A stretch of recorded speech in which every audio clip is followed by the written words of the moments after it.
వివేచనాపరులకు, సృజనాపరులకు, తార్కిక చింతన చేసేవారికి ఆలోచనలు ఉంటాయి.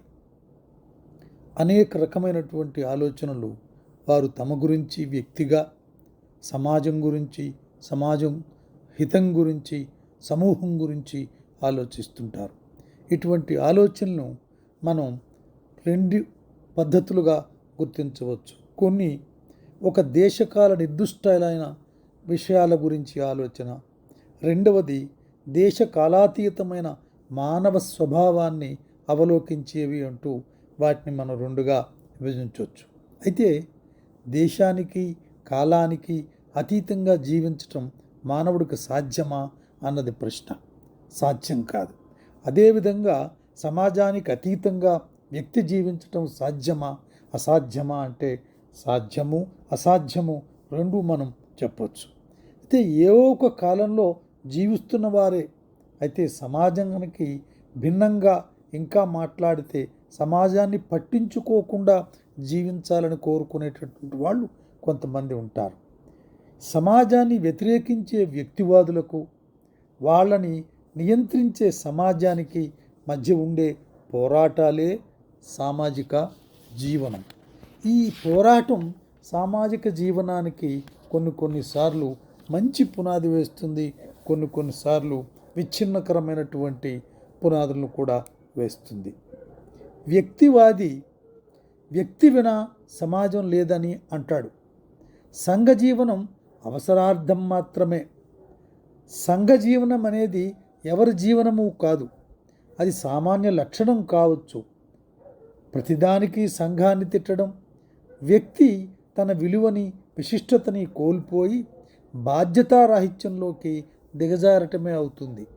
సాంఘిక సమస్య అసలు వ్యక్తి సమస్య, సాంఘిక సమస్య అసలుకి వ్యక్తి సమస్య. దానికి ప్రాతిపదిక వ్యక్తి, అది వ్యక్తిపరం. సాంఘిక దురాచారాలంటే నీలోని నాలోని దురాచారాలు అని. సంఘం అనే భావం ప్రాముఖ్యమని కాదు నా ఉద్దేశం. మానవుడు సంఘజీవి అన్నారు అంటే సంఘంలో చొరబడి జీవిస్తాడని కాదు. సంఘం అనేది వ్యక్తి అంతర్గత జనితం, బాహ్యం వాతావరణం మాత్రమే సంఘం కాదు. సంఘంలో మార్పు రావడానికి వ్యక్తిలో మార్పు రావడమే ప్రాతిపదిక. అయితే వ్యక్తివాదాన్ని తిరోగమనవాదంగా భావించేవాళ్ళు కూడా లేకపోలేదు. ఒక పీఠికలో పురాణం సుబ్రహ్మణ్య శర్మ గారు వ్యక్తివాదం వర్గస్వభావాన్ని దాచుకుందుకు ఉపయోగపడే ముసుగు మాత్రమే. ఈ వ్యక్తివాదం రాజకీయాల్లో తటస్థవాదం లాంటిది. తటస్థ వ్యక్తివాది యథాస్థితివాదాన్ని సమర్థిస్తున్నట్లు గుర్తుంచుకోవాలి. మానవతావాదులు, వ్యక్తివాదులు మార్పును వ్యతిరేకిస్తారు. సాహిత్యానికి, సమాజానికి, రాజకీయాలకు ఉండే సంబంధాన్ని, సృజనాకారులకి ఉండే సంబంధాన్ని తెలుసుకోలేకపోయినా అవగాహన సమాజానికి ఉపయోగపడకుండా తోమిన చెంబుల్లాంటి కళాఖండాలను మాత్రమే సృష్టిస్తుంది. కానీ ఆ సమాజంలో అంతర్గతంగా వ్యక్తికి, సామాజిక బంధనాలకి జరిగేటటువంటి పోరాటంలో జరిగేటటువంటి పరిణామక్రమాన్ని నిజంగా చూడలేదు. అయితే ఏకీభావం లేదన్న విషయం ఒక్కోసారి అనిపిస్తుంది, కానీ ఏకీభావం కూడా సాధించగలమనేటటువంటి అభిప్రాయం కూడా ఉన్నది. స్థూల దృష్టిలో సంఘం అంటే ప్రజాబాహుల్య, ఆమోగ్యత లేక ఆమోదం అనేటటువంటి ఒక అభిప్రాయం ఉంది. సంఘానికి వ్యక్తికి మధ్య సారూప్యత ఉన్నాయి, వైవిధ్యము ఉంది. సంఘం శిరామరక లాంటి నీడ. ఆ నీడలో అందరూ నీడలో ఉంటాయి. అవి కలగాపులగంగా అలుముకొని పులుముకొని మరకల్లా అనిపిస్తాయి. ఆ మరకలో ఏ ఒక్క వ్యక్తి తన నీడ ఫలానా అని పోల్చుకోలేడు అంటాడాయన. అందుకనే సంఘమనే నీడలో నుంచి వ్యక్తిని విడదీసి స్పష్టంగా అతన్ని పరిశీలించడానికి పూనుకున్న వాళ్ళు కొంతమంది ఉన్నారు.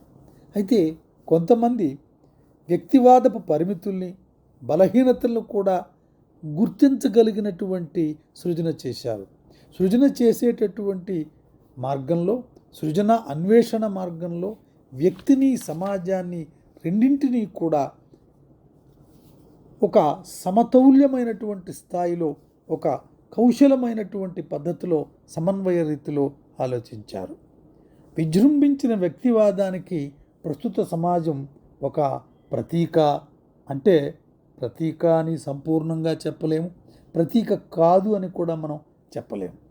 సమాజపు కట్టుబాట్లకు లొంగని వ్యక్తిత్వవాదపు బావుట ఎగరవేయటం సాధ్యమా అంటే సాధ్యమని చెప్పగలం, అసాధ్యమని మాత్రం చెప్పలేం.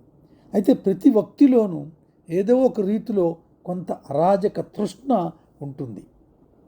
దాని ఫలితంగా అతడికి, సంఘానికి మధ్య పోరాటం సంభవిస్తూనే ఉంటుంది.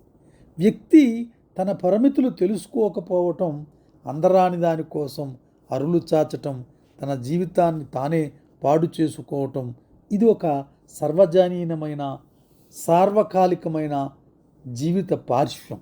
ఇది ఒక దేశానికి, ఒక కాలానికి మాత్రమే పరిమితమైనటువంటిది కాదు. విశ్వమంతా ఇది ఉండి తీరుతుంది.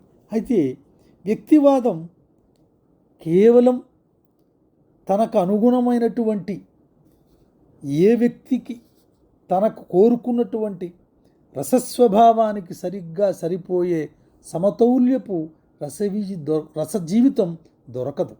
ఎందుకంటే సమాజంలో ఉండేటప్పుడు కొన్ని విషయాల్లో సర్దుబాట్లు తప్పవు.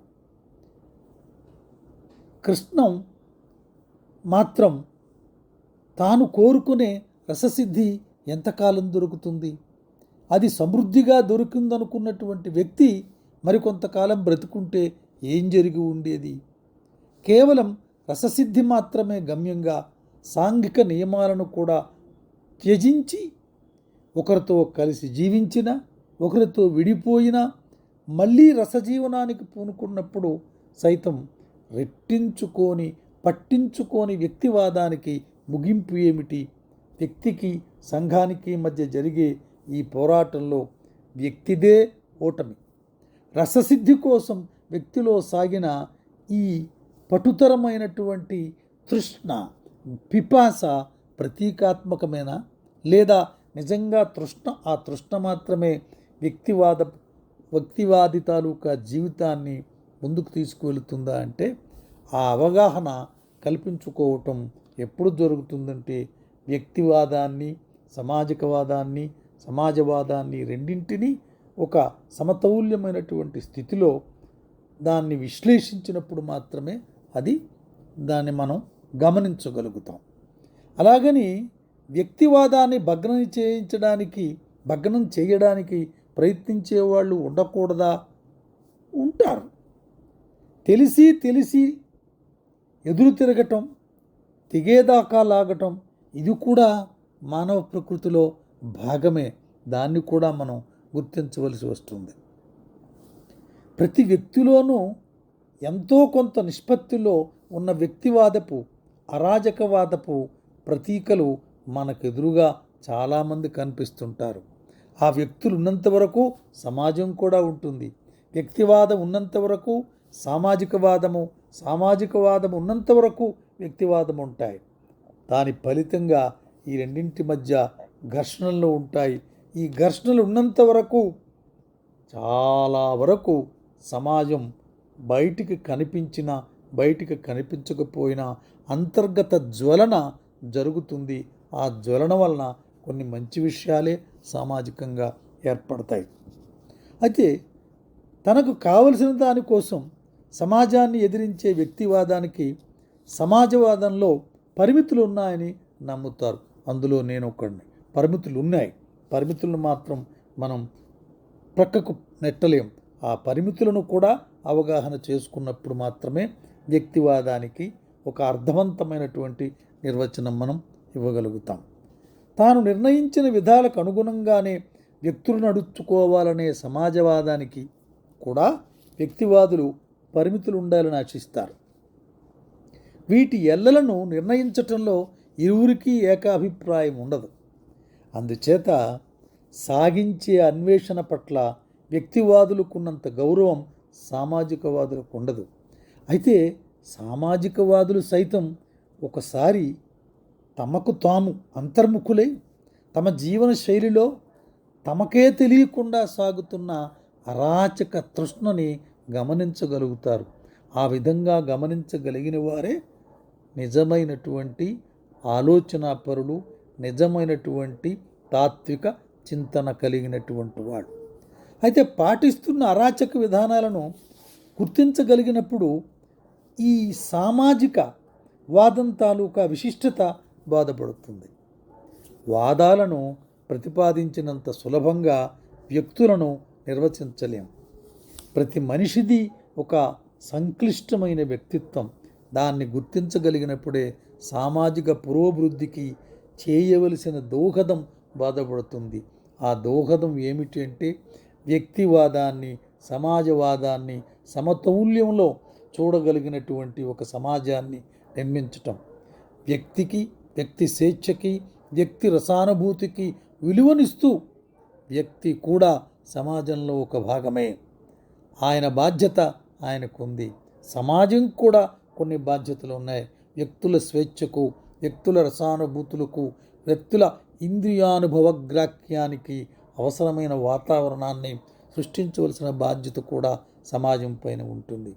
ఈ రెంటి సమతౌల్యం వల్ల మాత్రమే సామాజిక జీవన గమనం సుగమంగా ఏర్పడుతుంది. Thank you.